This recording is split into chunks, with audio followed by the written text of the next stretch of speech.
না না হয় সেক্ষেত্রে আমরা সামাজিকভাবে আমরা চেষ্টা করবো, স্কুলে কলেজে আমরা বলার চেষ্টা করবো যেন বাল্য বিবাহ না হয়। আর একটা যেটা গুরুত্বপূর্ণ প্রশ্ন সেটা হচ্ছে গণপরিবহন ব্যবস্থা।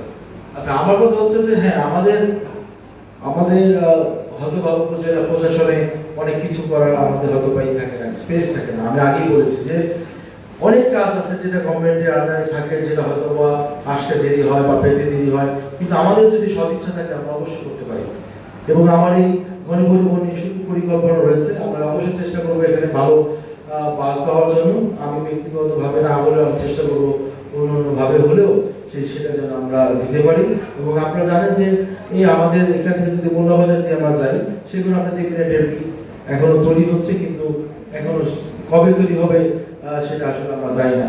আমি যদি উপজেলা চেয়ারম্যান হতাম বা উপজেলা চেয়ারম্যান হই, আমি অবশ্যই এমন একটি ব্যবস্থা করব যেন আমরা খুব সহজে যেতে পারি। আমরা যদি ইচ্ছা করে ধরেন আমরা যদি 10টা মাইক্রোবাস এখানে রেডি করি, এসি মাইক্রোবাস গুলো টঙ্গিবাড়ি থেকে বা টঙ্গিবাড়ি বিভিন্ন ইউনিয়ন থেকে টঙ্গিবাড়ি আসবে, টঙ্গিবাড়ি থেকে এটা মোল্লাবাজার পর্যন্ত যাবে।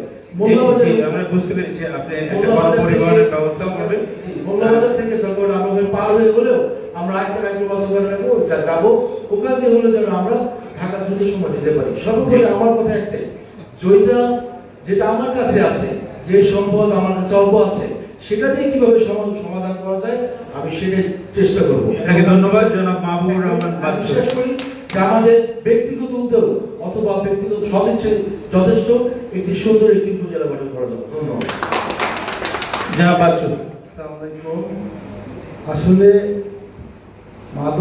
যারা মাদক সেবন করে তাদেরকে আপনার বিভিন্ন কাজে কর্মে ডাইভার্ট করতে হবে। কোনো মানুষের যদি হার্টে ব্লক হয় দেখবেন, বা একটা ব্রিজ ভেঙে গেলে আলাদা আবার একটা রোড করে দিতে হবে। যারা মাদক সেবন করে তাদেরকে কর্মসংস্থান সৃষ্টি করে দিতে হবে। তাদেরকে যদি আপনি কর্মসংস্থান সৃষ্টি করে না দেন, আপনারা দেখেছেন দুর্ভাগ্যজনক হলেও সত্য, মানে 1 থেকে 1.5 মাস আগে একজন বাবা একজন মাদক সেবী সন্তানকে কেটে টুকরা টুকরা করে ফেলেছে কুড়াল দিয়ে। মানে এত অতিষ্ঠ করে, এত জ্বালায় ফ্যামিলি। তাই আপনাকে মাদককে বন্ধ করতে হলে তাদেরকে কর্মসংস্থানের সুযোগ সৃষ্টি করে দিতে হবে। আর যে একটা কথা যে আমার বাজেট যাইব, আমার বাজেট 50 লাখ টাকা উপজেলায় বরাদ্দ, কিন্তু বাজেটের বাইরেও সরকার থেকে আনা যায়। আমি জানি যে একজন মানুষ একটু সচ্ছল থাকলে একটা মসজিদ মাদ্রাসা করতে পারে সুন্দর দেখি, কিন্তু জনপ্রতিনিধি হলে আপনি 2 লক্ষ টাকা খরচ করলে 20 লাখ টাকার একটা কাজ আনতে পারবেন।